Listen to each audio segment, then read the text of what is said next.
Hello, everyone, and welcome back to the Mr. Language channel. I'm Mr. Language. Hi, Mr. Language, and hello to all our wonderful listeners. I'm Anna. Today, Mr. Language and I will have a long, friendly conversation about hobbies, what we do, why hobbies matter, how to begin, and how to use hobbies to practice English. We will share stories, role plays, vocabulary, and practical plans. So stay with us. Great. Let's begin with a story. Anna, tell me about the hobby you spend the most time on recently. Tell a full story about one session. Sure. Recently, I have been experimenting a lot in the kitchen. Last Sunday, I decided to try a regional spicy chicken curry from an English recipe site. I read the recipe carefully and looked up 3 spices I did not know.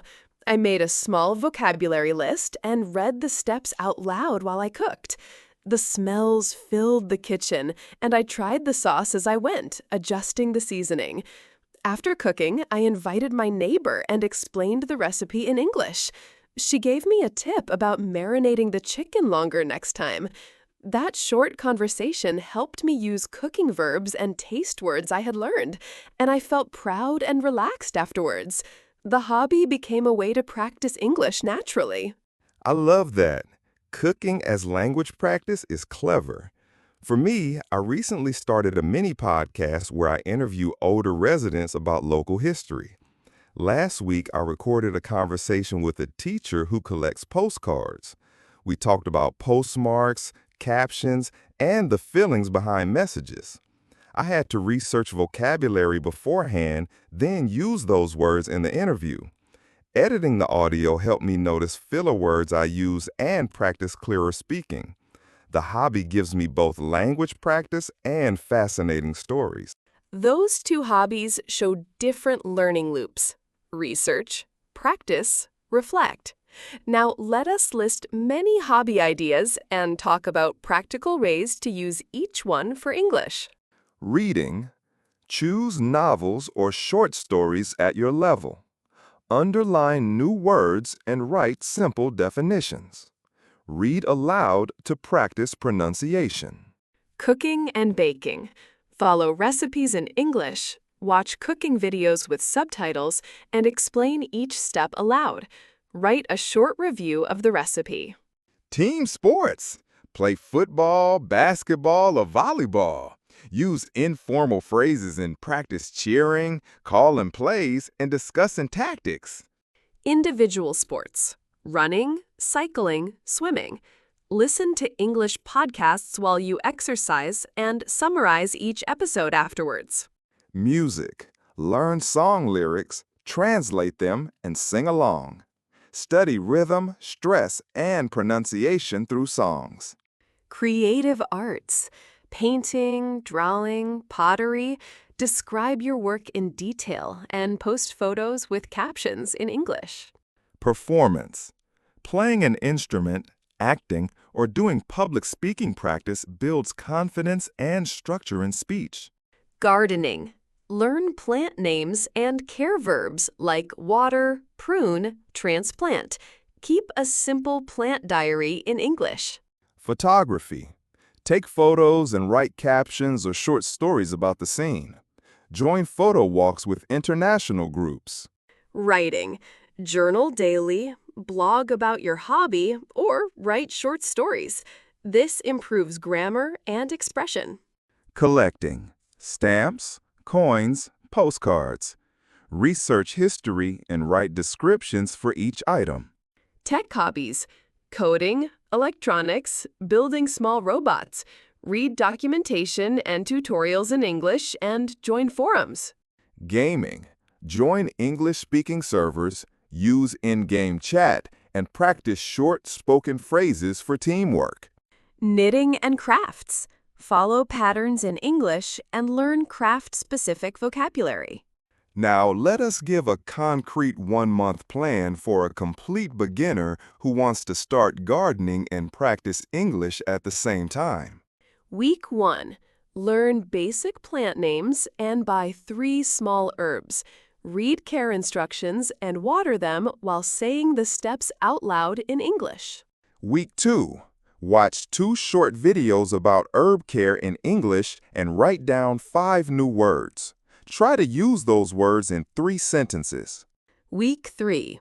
Join an online gardening group and post 1 photo with a 2-sentence caption in English. Reply to 1 comment. Week 4. Record a short voice note describing your favorite herb and 1 thing you learned. Listen back and note 1 pronunciation or grammar point to improve. That plan covers reading, listening, writing, and speaking. It is simple and realistic.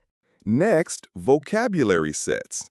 I will name a hobby and you give 5 useful words or phrases for learners. Cooking. Simmer, chop, stir, season, taste. Running. Pace yourself. Interval training. Cool down, warm up, personal best. Photography. Aperture, exposure, composition, focus, lens. Music. Learn the chords, play along, backing track, key signature, tempo. Coding. Algorithm, debug, loop, compile, repository. Gardening. Seedling. Potting soil. Transplant. Pruning shears. Fertilizer. Those short lists are easy to memorize. Let us do role-play practice to show real conversation in a club setting. I will be a nervous newcomer and you will welcome me. Hello, and welcome to our photography club. I am Anna, and I am glad you came. Do you want to introduce yourself and tell us why you joined? Hi, I am Mr. Language. I used to take photos a long time ago, but I stopped. I want to practice English and get better at composition. Great. Start with your phone camera. Try 3 simple shots: something red, something textured, and a candid moment. After you take the photos, write a 1-line caption for each in English. Thank you. Could you show an example of a caption?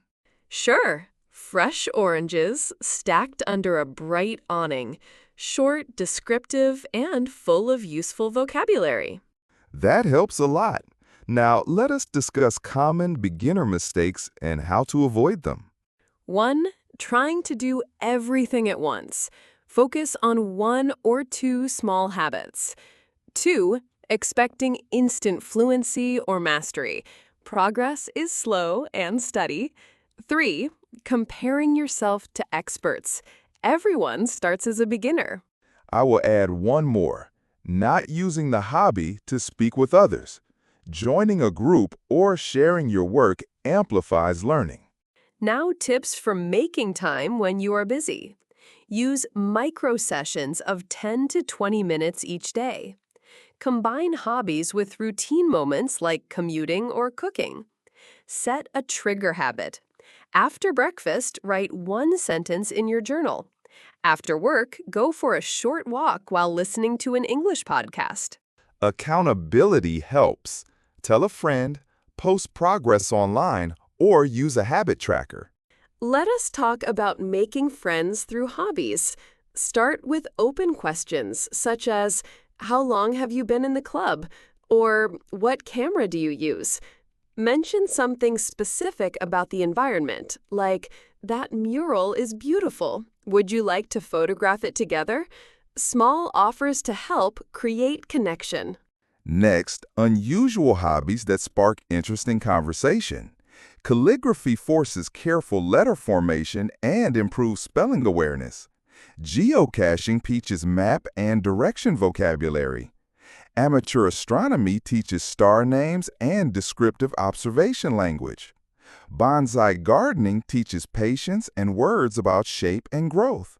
Home brewing teaches chemistry terms and step-by-step processes that are great for sequencing language practice. Now, an interactive speaking exercise for listeners. Describe your favorite hobby in 3 sentences. Say, I enjoy, explain how often you do it, and say how it makes you feel. Repeat with different adjectives. Next exercise, ask your hobby partner 3 follow-up questions. Why do you like it? When did you start? What would you like to improve? These follow-ups keep the conversation going. How to handle frustration when progress stalls. Break goals into mini goals. Instead of aiming to be fluent, aim to use 5 new words in conversation this week. Celebrate tiny wins and review your notes to see progress. If motivation drops, change the activity slightly for a short time. If painting feels stale, try a photography challenge for a week. Variety refreshes energy. Now, practice answering a job interview question about hobbies. Why do employers ask this and how to answer well? I will model an answer. Go ahead. I enjoy podcasting and researching local history. These hobbies improved my research skills and my ability to ask clear questions. They help me learn to structure information and present it clearly, which I use professionally. That links hobby skills to job skills. I will answer now. I enjoy running and photography. Running helps me manage stress and stay disciplined. Photography trained me to notice details and tell visual stories, skills useful in creating presentations and reports. Good, concise answers. Now, final safety reminders. Check equipment and instructions before use. Wear protective gear when needed. Respect private property and local rules. Start with beginner classes or an experienced mentor. And balance. A hobby should add joy, not pressure. If a hobby becomes stressful, adjust or take a break. A gentle challenge for listeners. This week, pick one hobby you have been curious about. Do one small action, such as read an article, watch a tutorial, or try a short session. Then write one sentence in English about that action and post it in the comments. We will read some messages in future episodes and share helpful examples. That will give you motivation and real feedback. Thank you, Anna, for this long and friendly conversation. Thank you, Mr. Language, and thank you to all our listeners. Try one small step this week. Keep practicing and tell us how it went. Don't forget to subscribe to Mr. Language, like this episode, and share it with friends who are learning English. We love hearing your stories. Goodbye, everyone, and happy hobby!